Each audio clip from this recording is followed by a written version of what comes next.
Baiklah, terima kasih. Kita lanjutkan ke diskusi kedua. Sebelumnya kita sudah mendengarkan dari pasangan calon nomor urut pertama sebelumnya jam 3 sore tadi. Di sini kita sudah ditemani oleh Bang Bobi Nasution. Kayak panggil abang aja ya Bang, biar lebih akrab, biar lebih milenial gitu kan. Nah, jadi sebelum kita memasuki diskusi dan pembahasan mengenai program yang kita akan tanyakan, kami akan mengasih tahu dulu Bang sebelumnya itu di situ ada tata kegiatannya. Di situ ada materi. Kita pertama akan pemaparan visi dan misi.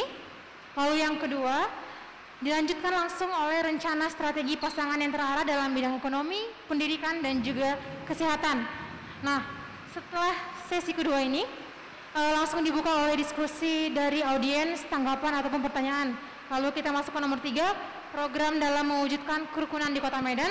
Lalu kita diskusi lagi. Lalu menyikapi penyakit sosial. Lalu kita buka lagi diskusi bersama audiens. Lalu ditutup dengan program unggulan 100 hari kerja. Nah, sebelum kita masuk ke materi, kita mendengarkan dulu Bang pemaparan visi misi dari pasangan calon nomor 2. Boleh di tempat duduk ataupun di podium Bang. Boleh. Oh ya, maaf. Pemaparan visi dan misi Bang. Pemaparan visi dan misi. Enggak usah Bang, cuman poin pertama cuman pemaparan visi dan misi saja. Baru ini nanti kita yang bawa agendanya. Tidak perlu.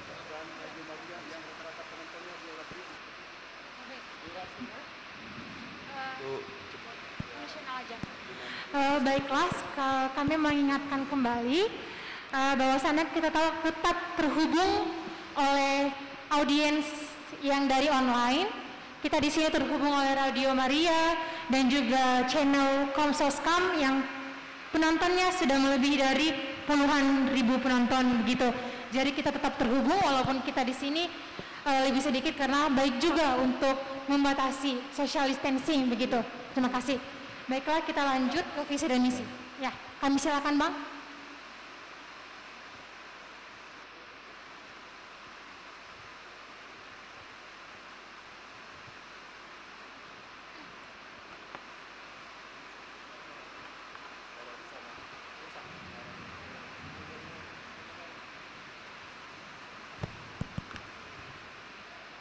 Selamat sore, salam sejahtera untuk kita semua. Yang sama-sama kita hormati, sama-sama kita muliakan Ketua Komisi Kerawanan Pastor Yosafat Ivo Sinaga yang sudah berhadir di tengah-tengah kita pada sore hari ini, Ketua PMKRI yang sudah berhadir malam hari ini, sore hari ini juga di tengah-tengah kita, dan tokoh umat Katolik dan tokoh Katolik di Medan yang bersama-sama hadir berdialog sore hari ini bersama kita semua, yang sama-sama kita sayangi semua yang hadir, Bapak Ibu semua yang hadir di sore hari ini dengan dialog sore hari ini.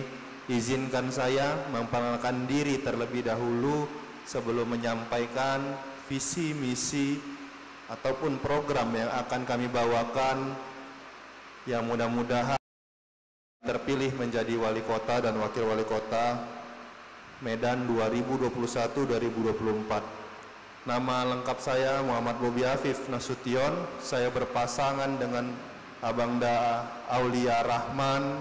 Kami diusung oleh beberapa dari Partai PDI Perjuangan, Bang Aulia Rahman dari Partai Gerindra, serta masih banyak beberapa partai lagi yang mengusung kami.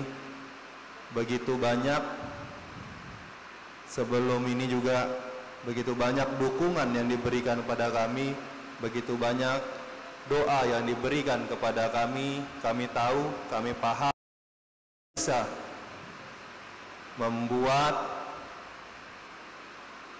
memberikan kontribusi terbaik kami secara pribadi kami harus bersama-sama oleh seluruh elemen masyarakat, elemen kelompok. Nah itu kami mengusung konsep kolaborasi, kebersamaan, gotong royong. Tidak ada superhero, tidak ada superhero untuk membangun kota Medan. Yang ada adalah super team. Bagaimana satu kesatuan, bagaimana kita semua memiliki tujuan yang sama dengan kekuatan kota Medan, kemajemukan yang ada. Tahu kota Medan ada Indonesia, begitu banyak etnis budaya, begitu banyak agama, dan harus ada visi misi yang sama.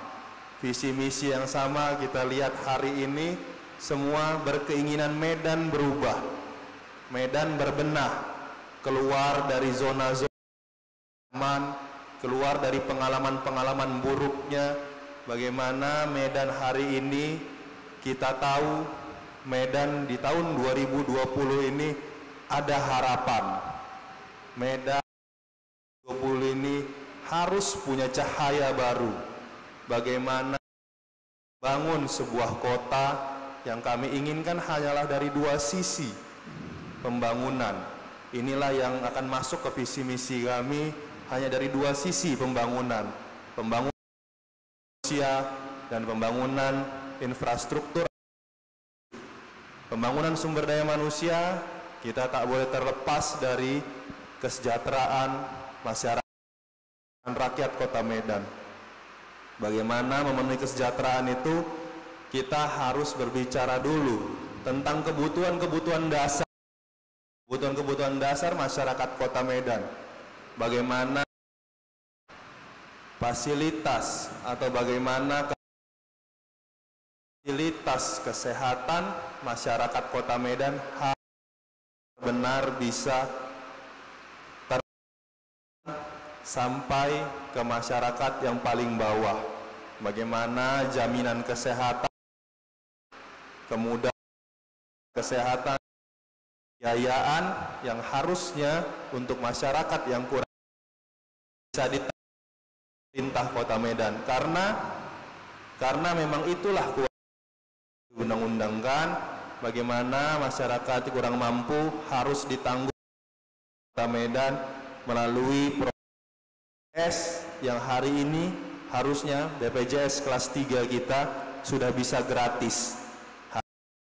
Kota Medan kurang mampu, BPJS-nya harus bisa gratis. Kita tahu sekarang masih ada atau sudah ada masyarakat kota Medan yang merasakan BPJS gratis, tapi harus kita lihat tarafnya sampai mana. Taraf pemberian BPJS gratis ini harus kita lihat tingkatnya, dari tingkat kemiskinan kita harus dilihat berapa persen di atas tingkat kemiskinan itu harus di cover oleh BPJS gratis.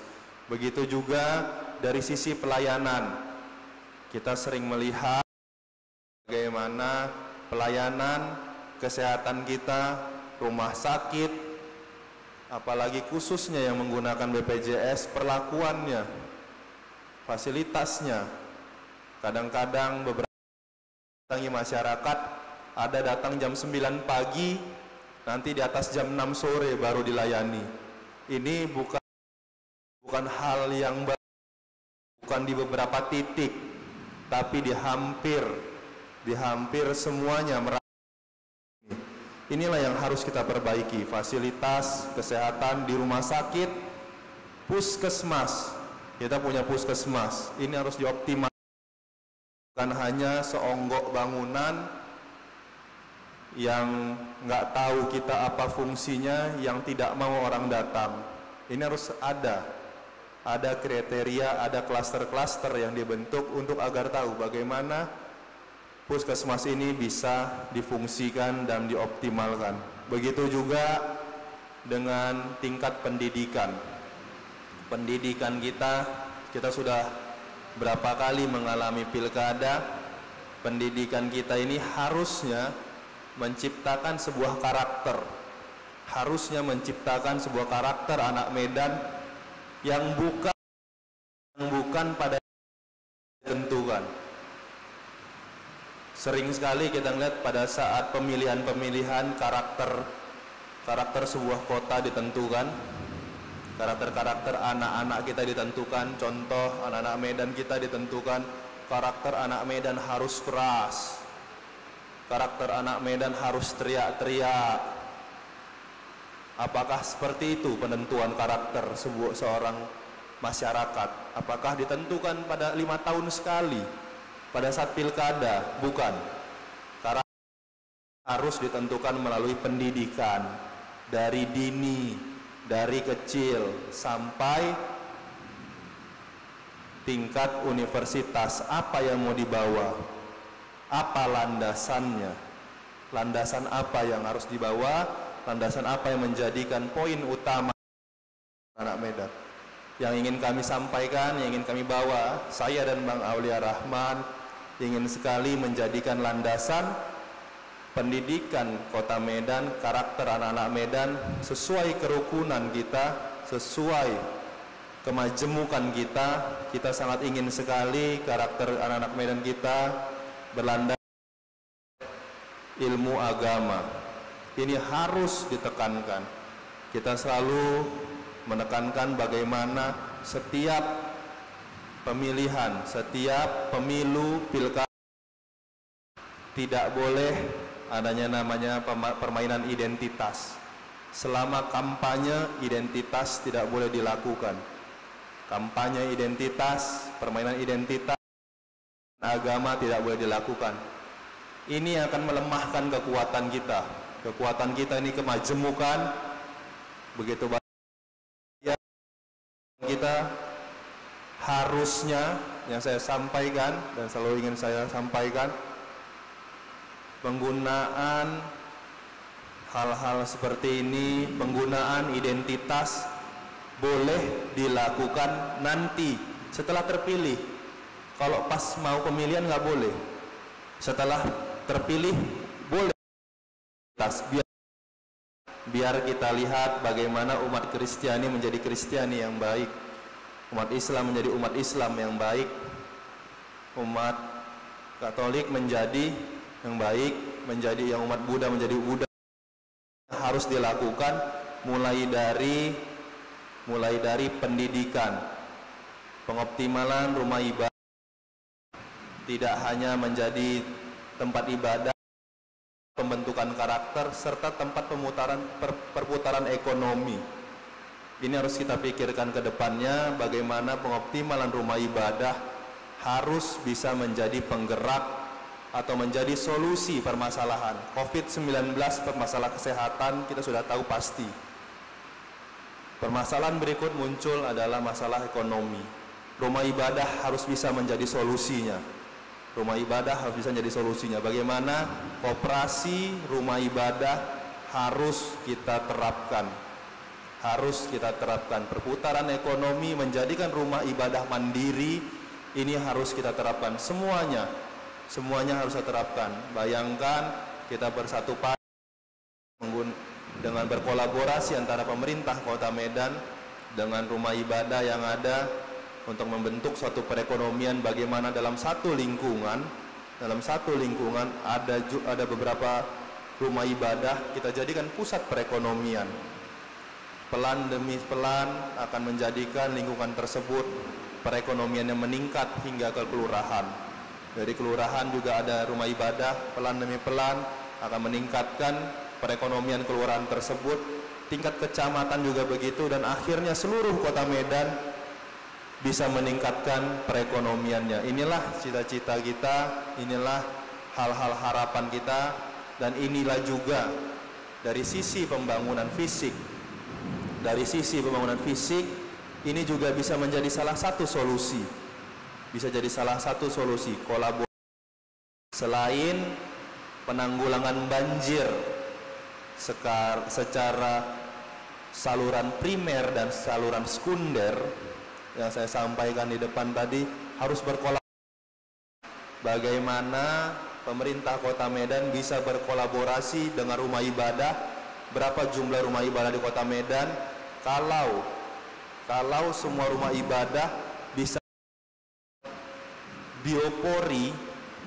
biopori di setiap rumah ibadah, satu rumah ibadah punya 5 biopori saja. Tidak sulit, hanya diameternya itu kurang lebih 1 meter, kedalamannya 2 meter, dikasih para ditutup lagi, itu akan menjadi pori-pori tanah. Bayangkan kalau semua rumah ibadah pemerintah Kota Medan bisa berkolaborasi untuk membuat itu akan menjadi pencegahan sangat-sangat masif, sangat-sangat berdampak luar biasa. Selain tanggung jawab Kota Medan untuk merevitalisasi saluran sekunder dan bekerja sama dengan pemerintah dan kabupaten, pemerintah kota dan kabupaten sekitar Kota Medan, provinsi dan pusat untuk membersihkan atau memperbaiki atau merevitalisasi jalur-jalur primer. Saya kasih contoh sedikit untuk penanggulangan banjir yang ada di Kota Medan. Kenapa penting kita berkolaborasi? Kenapa penting kita berkolaborasi dengan kabupaten kota sekitar? Bagaimana kita tahu terkadang Kota Medan adalah sebagai hilirnya banjir. Kita harus bisa bekerja sama dengan kabupaten kota memiliki hulunya.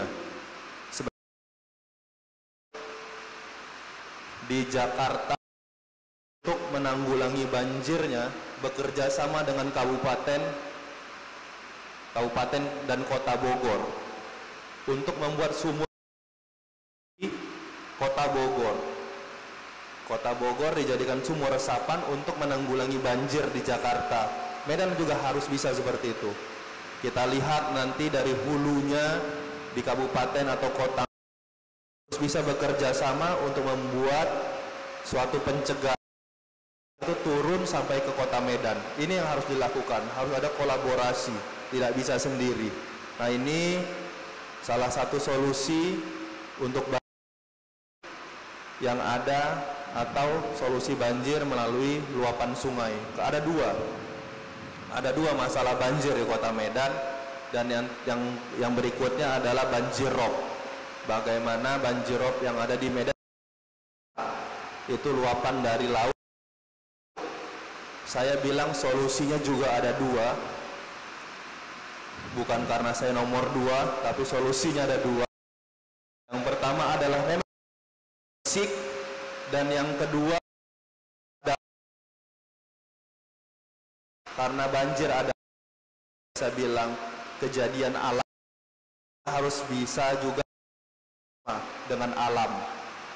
Bagaimana caranya? Pembangunan fisik sudah pasti dengan pembangunan tanggul. Yang kedua adalah kita berkolaborasi dengan alam. Bagaimana caranya? Kita efektifkan lagi, kita masifkan lagi hutan-hutan bakau kita. Inilah yang mencegah banjir rob yang ada di Medan. Tidak bisa hanya kita sendiri, kita harus berkolaborasi. Dan yang terakhir ingin saya sampaikan bagaimana infrastruktur kita. Kita tahu semua ini Medan hari ini bagaimana infrastruktur yang dimiliki. Saya rasa ini tidak butuh waktu lama, lagi-lagi butuh 2 tahun. Butuh 2 tahun, hanya butuh 2 tahun infrastruktur Kota Medan. Tidak sulit bagaimana memulus, jalannya harus mulus. Kita ini katanya kota terbesar ketiga, tapi permasalahan masih banyak masalah klasik. Jalan Kota Medan 2 tahun itu harus selesai. Bagaimana juga pemanfaatan digital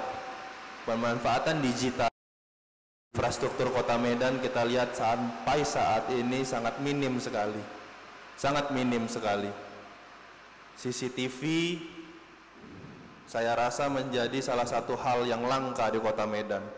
Kami menargetkan adanya 20.000 CCTV selain untuk memantau pengembangan infrastruktur Kota Medan, juga untuk melihat bagaimana warga Kota Medan merasa kondusif tidak takut dibegal, tidak takut keluar malam. Nah, ini yang harus dilihat, harus dipantau melalui digital. Banyak sekali di sudut-sudut kota Medan yang saya dapatkan, yang saya dapat informasi masih banyak yang gelap. Masih banyak belum ada lampu, masih belum banyak yang ada pemantauan. Kalau kita hanya menggunakan cara-cara penglihatan, cara-cara pemantauan secara konvensional, percayalah, butuh berapa banyak kita berkolaborasi dengan aparat kepolisian, dengan aparat penegak hukum untuk menyiapkan personil. Tapi kalau kita membuat era digital, kita manfaatkan digitalisasi, ini akan sangat-sangat mudah. Terakhir, saya dapat informasi kalau nggak salah, contoh saja misalnya di Surabaya, kalau tidak salah saya baca-baca berita kemarin, bahkan di sana CCTV-nya ada yang kemarin melakukan perusakan misalnya di taman-taman yang di Surabaya itu terdetek sama CCTV-nya. Kalau nggak salah saya baca ya, itu langsung ada keluar ini nick-nya beneran asli warga Surabaya atau bukan, karena CCTV-nya ataupun karena sistem penerapan keamanannya sudah menggunakan digital. Nah, Medan harus bisa, kedepannya harus bisa dan harus dimulai untuk mendigitalisasi. Begitu juga terakhir sekali, saya rasa untuk melakukan semua ini, untuk melakukan hal-hal ini semua, yang saya perlukan adalah pertama kali adalah melakukan atau memperbaiki apa yang dinamakan birokrasi Kota Medan.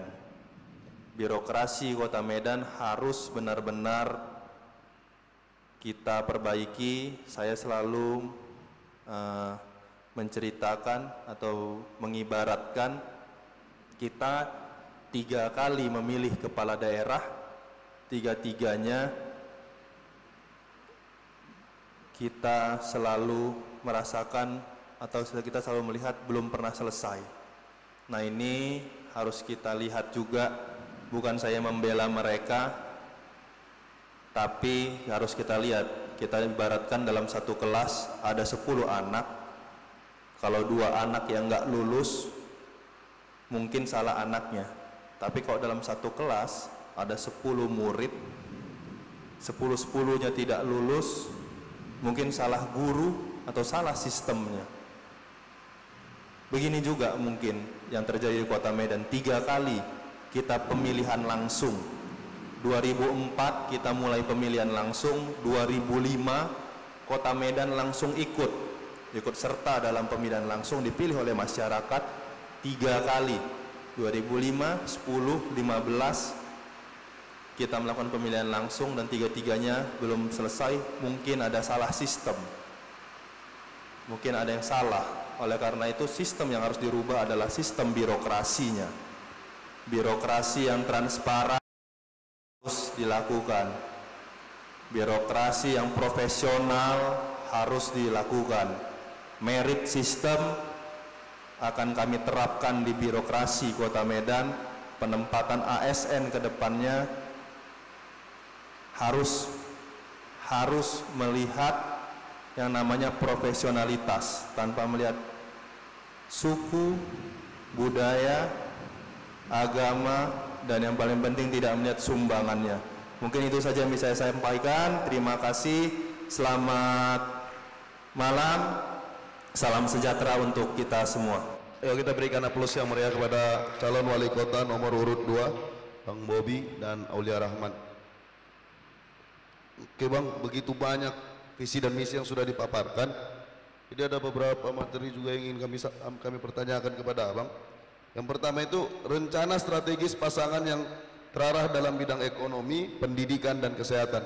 Jadi lebih kepada program Abang untuk menyikapi ekonomi, bidang kesehatan dan bidang pendidikan. Seperti itu Bang.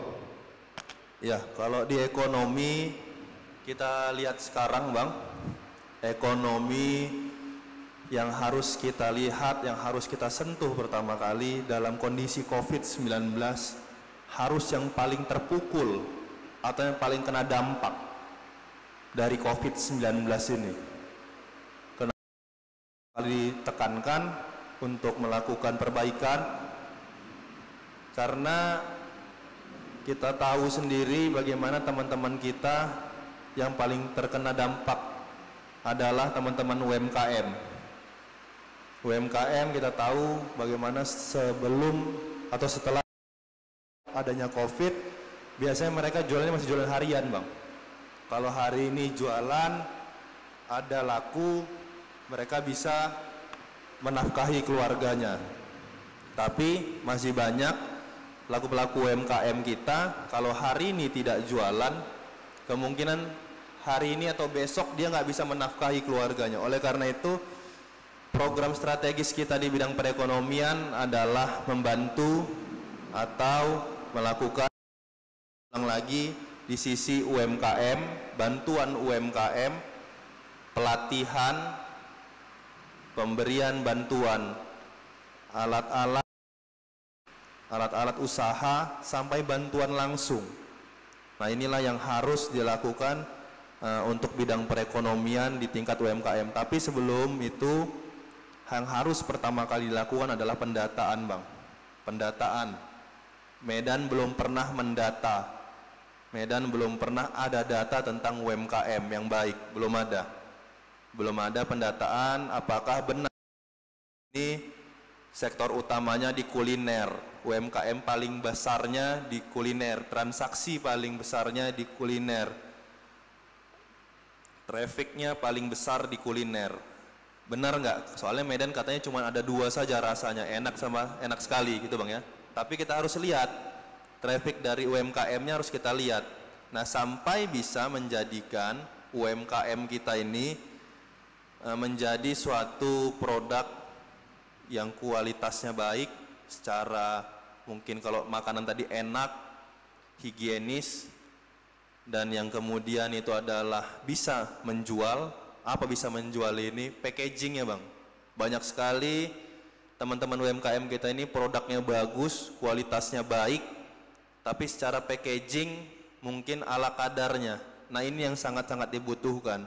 Bagaimana cara mendesain, bagaimana kalaupun sudah melek dengan teknologi, sudah pernah nyoba di marketplace, cara foto, ada yang foto dari atas, ada yang foto dari samping. Nah, ini juga sangat berarti, Bang, bagi pemasarannya. Mungkin yang belum terlalu disadari hal-hal kecil seperti itu. Nah, ini harus ada yang memberitahu, harus ada pembimbingannya. Nah, ini yang untuk di bidang perekonomian yang akan kita lakukan. Nanti mudah-mudahan ada waktunya sebentar lagi, mudah-mudahan, Bang, 1 atau 2 minggu lagi kita akan mengeluarkan satu program khusus untuk di bidang ekonomi. Tapi sekarang belum bisa saya sampaikan. Dan yang berikutnya pendidikan nih, Bang ya? Pendidikan sama kesehatan. Yang pendidikan tadi strategi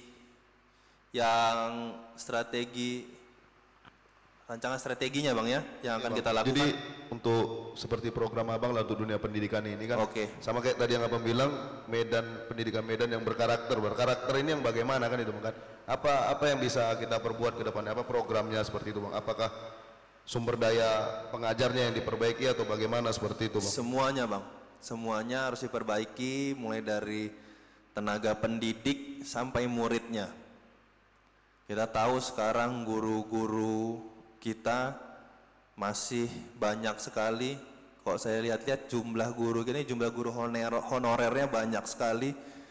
Itu masih kita lihat atau kita bilang masih kurang sejahtera hidupnya, kurang ada insentifnya. Padahal kita bisa lihat, Bang, bagaimana penggunaan dana BOS itu sudah diberikan wewenang dari kementerian kepada pemerintah Kota Medan, 50%-nya boleh digunakan.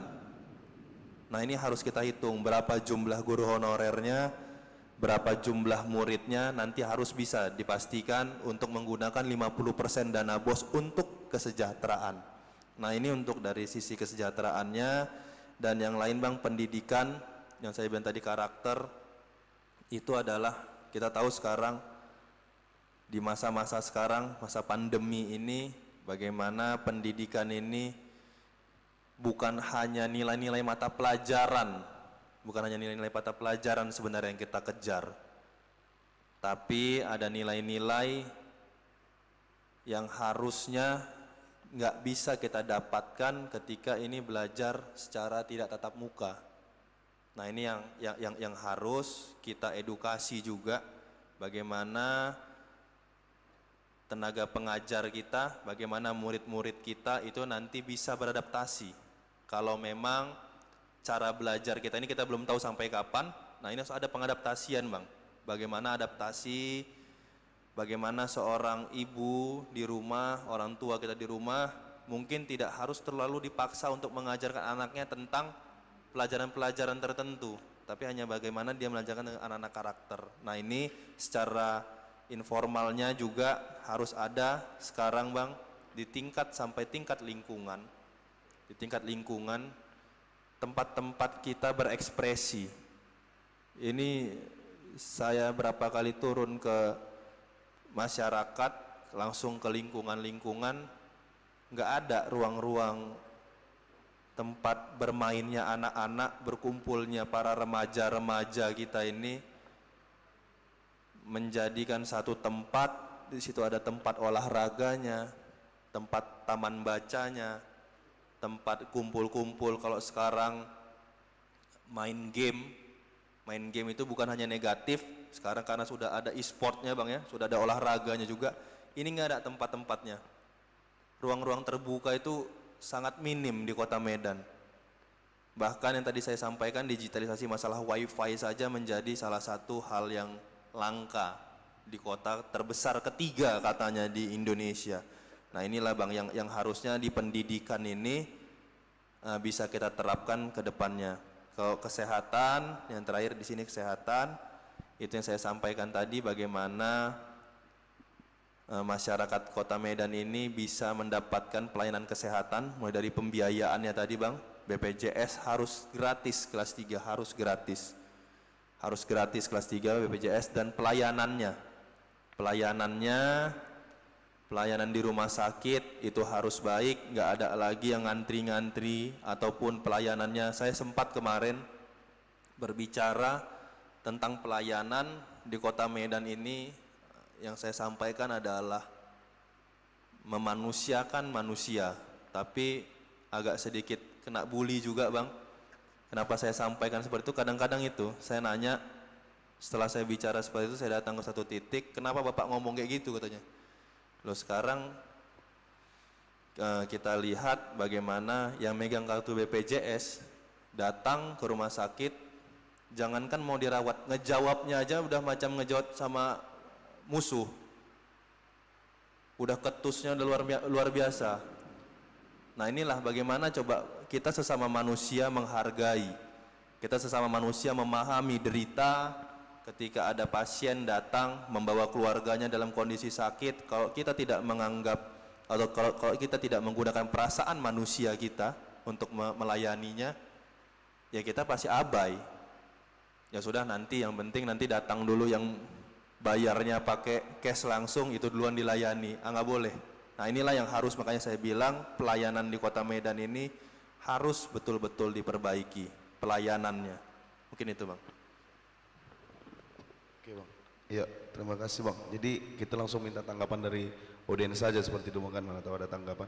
Nah, untuk pada audiens, adakah tanggapan atau pertanyaan seperti itu? Ya, kita persilahkan. 2 pertanyaan saja ya untuk season ini, seperti itu. Ya, abang yang bapak yang baju sana coklat, seperti itu.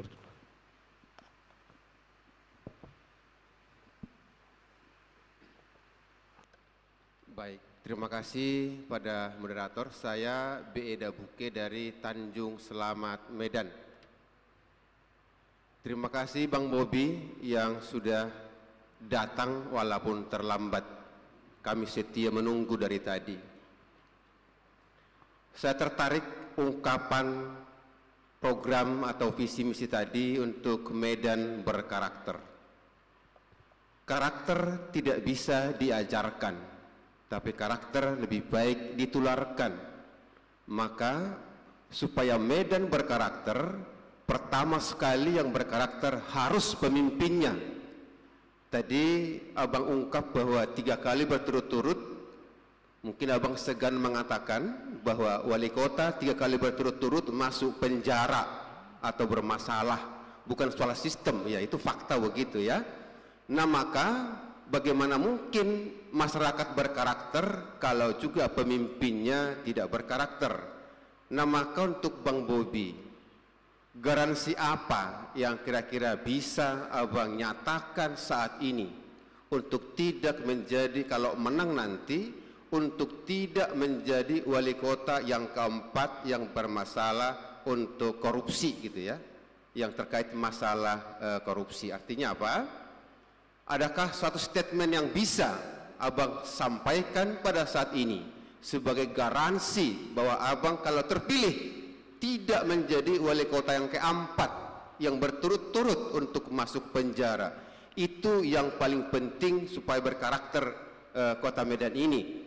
Kalau soal kesejahteraan rakyat, kebanyakan masyarakat tidak ada pengaruhnya siapapun wali kota. Ya, yang penting wali kotanya bisa memperbaiki fasilitas umum dan hal-hal itu aja sudah luar biasa. Saya pikir itu saja. Terima kasih dan selamat malam. Ya baik, kita berikan aplaus. Kayak selanjutnya Bapak yang di depan. Tadi nggak disebutkan namanya. Tolong disebutkan namanya Pak ya. Ya, terima kasih. Saya Albert Pakpahan dari Paroki Santo Petrus Medan Timur. Tadi saya sangat senang sekali mendengar Bung Bobi tadi menjelaskan tentang visinya, yaitu sumber daya manusia dan infrastruktur. Saya hanya menyarankan kepada Bung Bobi, masalah sumber daya manusia coba kita tertibkan dulu ASN yang ada di kantor wali kota. Karena Pameo yang ada di kota Medan ini, aparatur ASN-nya ini, yang sangat jelek. Kalau bisa dipersulit, kenapa harus digampangkan? Jadi itulah urusan-urusan kita di kota Medan itu sangat sulit, baik dari lurah sampai ke dinas-dinas. Sulit untuk menyelesaikan suatu urus izin dan lain-lain. Nah, harus tertibkan. Seperti apa kawan saya mengatakan tadi itu, 3 wali kota tadi itu ya terpengaruh oleh bawahannya tadi itu semua, aparaturnya tadi. Nah itu satu. Tadi udah jelas tadi, hal-hal yang lain juga SDM tadi termasuk tadi ya manusia yang ada di kota Medan di luar ASN-nya. Yang kedua, masalah infrastruktur. Saya berkeinginan kepada Bung Bobi itu harus rajin turun ke lapangan. Artinya, andalan daripada Bung Bobi itu adalah camat sebagai yang paling di bawah, ditekan kepada camat. Saya ingat dulu masa Salih Arifin menjadi wali kota, itu camat dikumpulkan, camat punya tanggung jawab di daerahnya itu. Kalau ada jalan berlobang, itu camatnya besok ditarik, dicopot. Kalau nggak lapor dengan wali kota itu segera ditambal atau diperbaiki.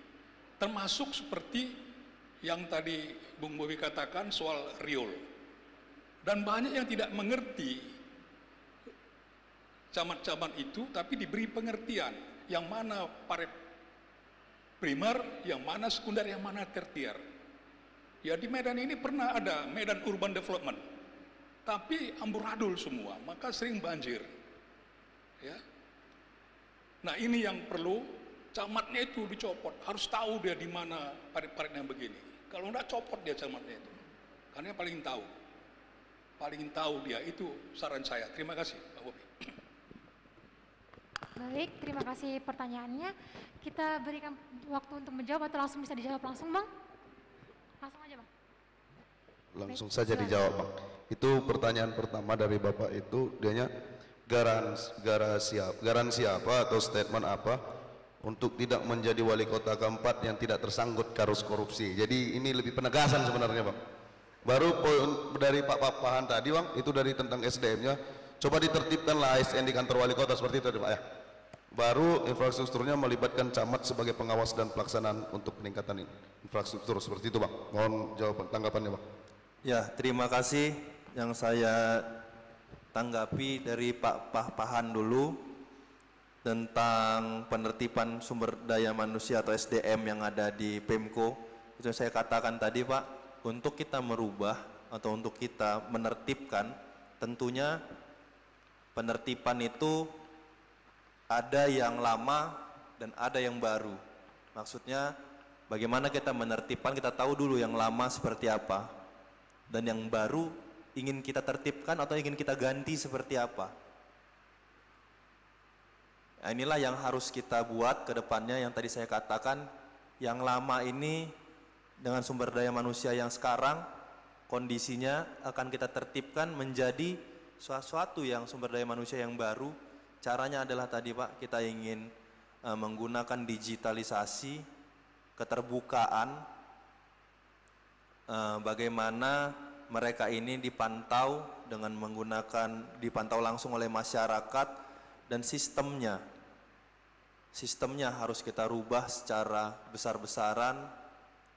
Tidak bisa hanya orang perorangan pasti bisa salah satu contoh Pak dari beberapa daerah yang saya pernah datangi, bagaimana mereka merubah sumber daya manusia di birokrasi itu melalui dua hal itu juga, dari sistem dan pendekatan langsung.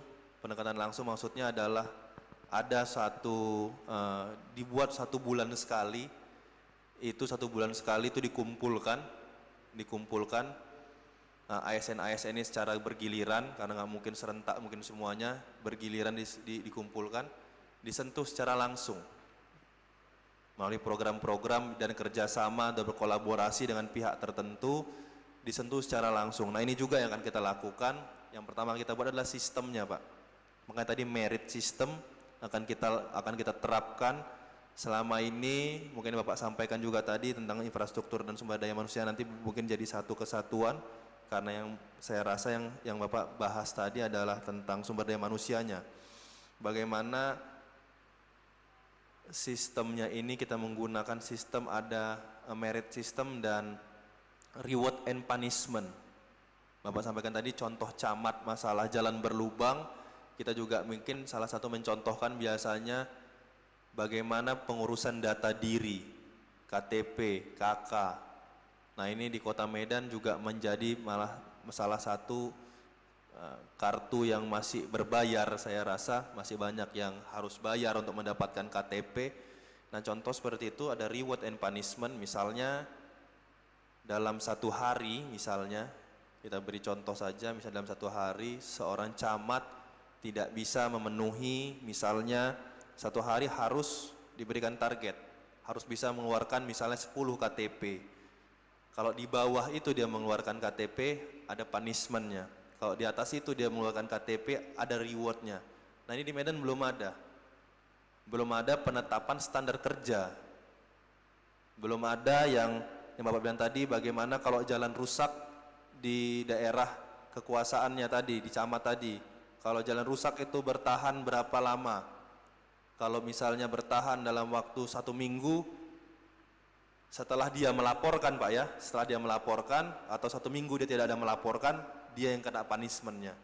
Nah, ini harus seperti ini Pak, ini sistemnya harus dibentuk, sistemnya harus dibuat, dan ini harus terkait dengan digitalisasi, agar semua bisa memantau, semua bisa melihat, sehingga terkadang yang paling sulit, ego-ego sektoralnya ini Pak, dari kadis satu, dinas satu ke dinas yang lain, dinas yang terkait, yang harusnya berkolaborasi untuk menyelesaikan. Nah, ini harusnya bisa dilebur, harusnya bisa disatukan bagaimana untuk menjadikan visi misi Kota Medan yang baik. Nah, ini yang juga belum selama ini saya lihat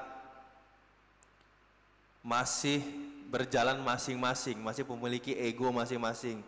Dinas-dinas terkait itu hanya mementingkan dengan kerjaannya tertentu. Contoh, saya belajar juga waktu itu di Kabupaten Banyuwangi. bagaimana pariwisata, ini contoh saja Pak, pariwisata itu menjadi salah satu penggerak perekonomian mereka yang paling besar.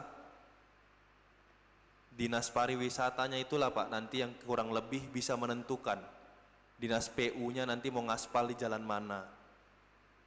Nah nanti itu mau diperbaiki di bagian mana. Karena apa?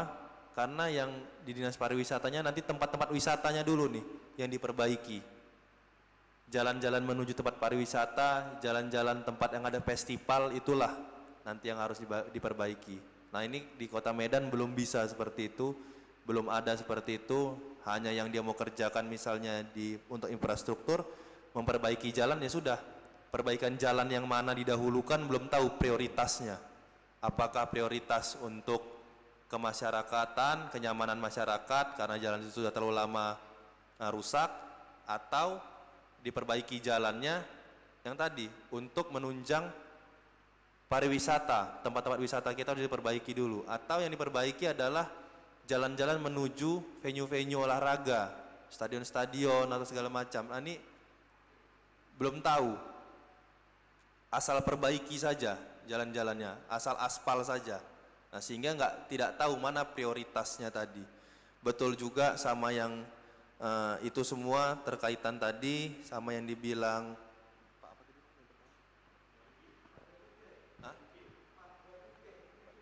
Pak Jabute. Pak Jabuke yang Bapak bilang tadi, ini semua harus dimulai dari pemimpinnya yang paling tinggi, yaitu wali kota dan wakil wali kotanya.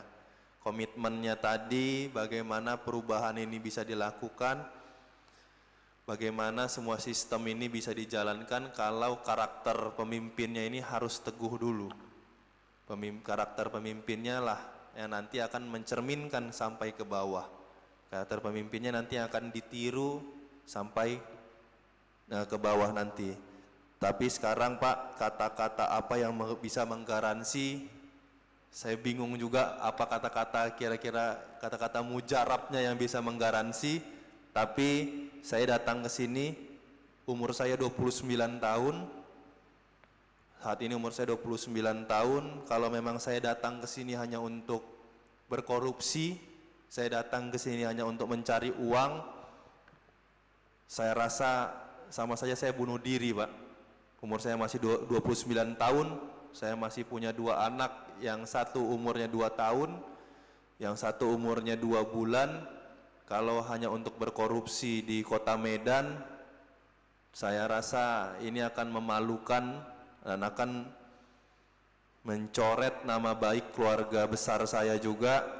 Cuman kalau diminta statement apa yang kira-kira meyakinkan, saya juga bingung Pak. Tapi inilah saya datang ke Medan, memberanikan diri dengan begitu banyak kekurangan, dengan begitu banyak kelebihan, saya datang ke Medan untuk memperbaiki Kota Medan. Mungkin itu saja yang bisa saya jelaskan. Terima kasih. Oke, baik Bang, terima kasih untuk jawabannya kita. Ini ada lagi pertanyaannya tentang program dalam mewujudkan kerukunan di Kota Medan. Seperti itu Bang.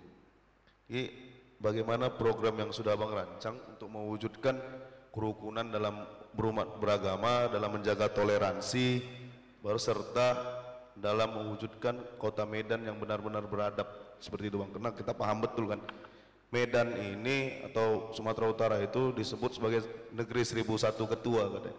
Jadi bagaimana untuk menjaga kerukunan ini, seperti itu Bang. Apa program yang sudah orang Abang persiapkan, seperti itulah. Terima kasih. Kerukunan inilah Bang kunci dari kemajuan Kota Medan juga. Saya sampaikan tadi, Medan ini miniaturnya Indonesia, begitu banyak etnis budaya, begitu banyak agama di Kota Medan ini, sampai cerita sedikit aja Bang ya. Saya bilang kalau dulu saya sekolah di Lampung, itu ada pelajaran bahasa Lampung namanya. Jelas cuman satu dia,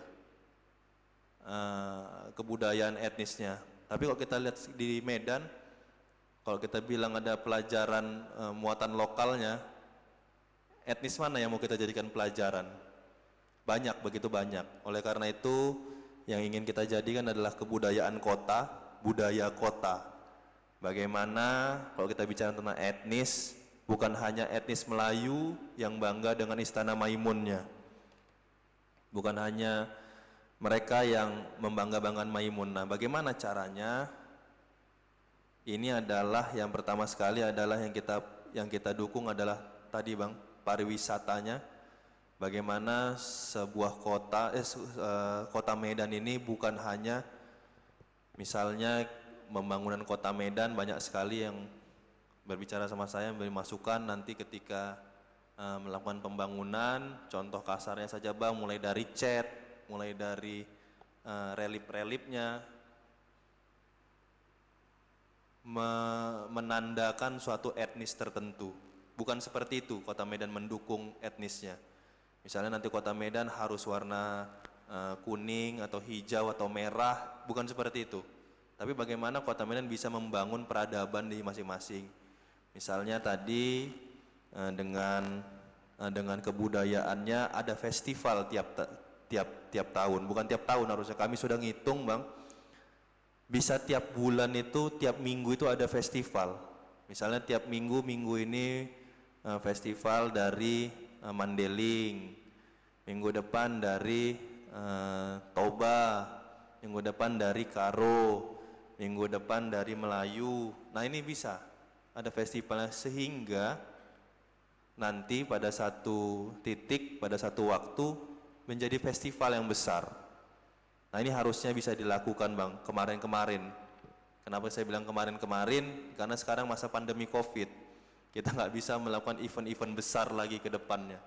Nah, yang sekarang bagaimana cara melakukan kerukunan kita tadi, yang pertama kali saya lakukan tadi, yang tadi Bang, di awal, bagaimana kita menjadikan umat kita ini umat beragama yang baik, tidak ada saling merasa yang paling baik dan paling benar. Inilah yang kita tanamkan dari awal.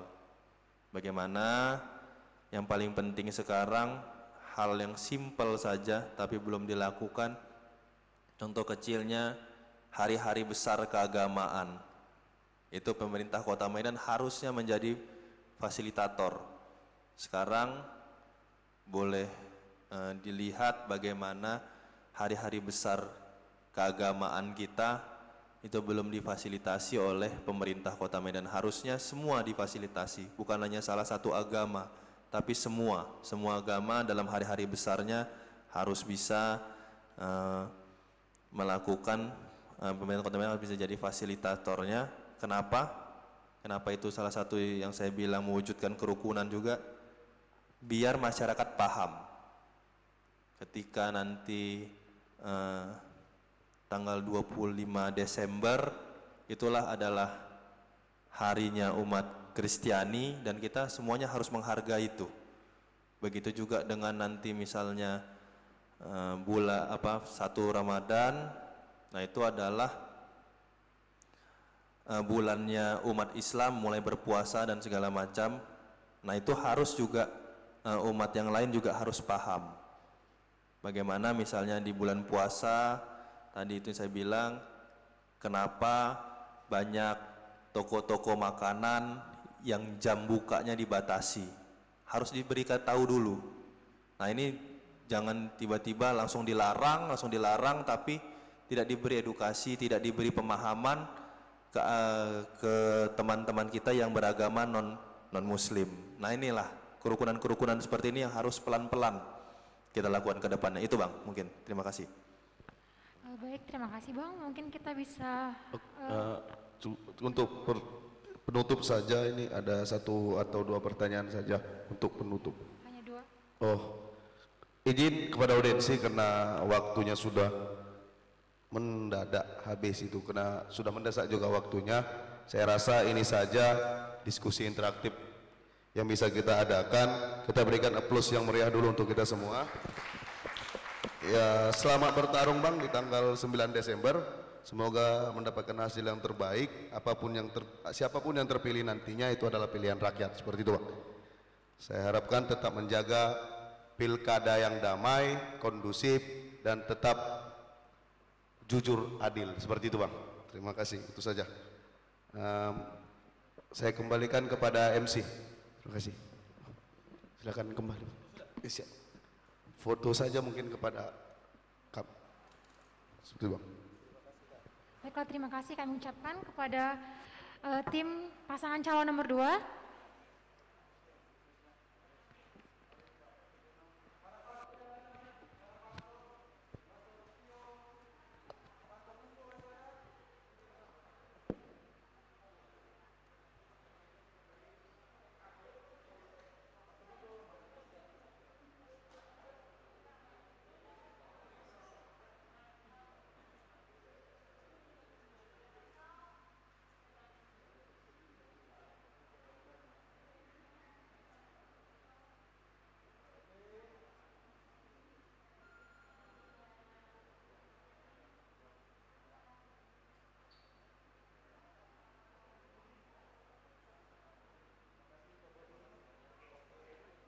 Baik, sekali lagi mari kita beri aplaus.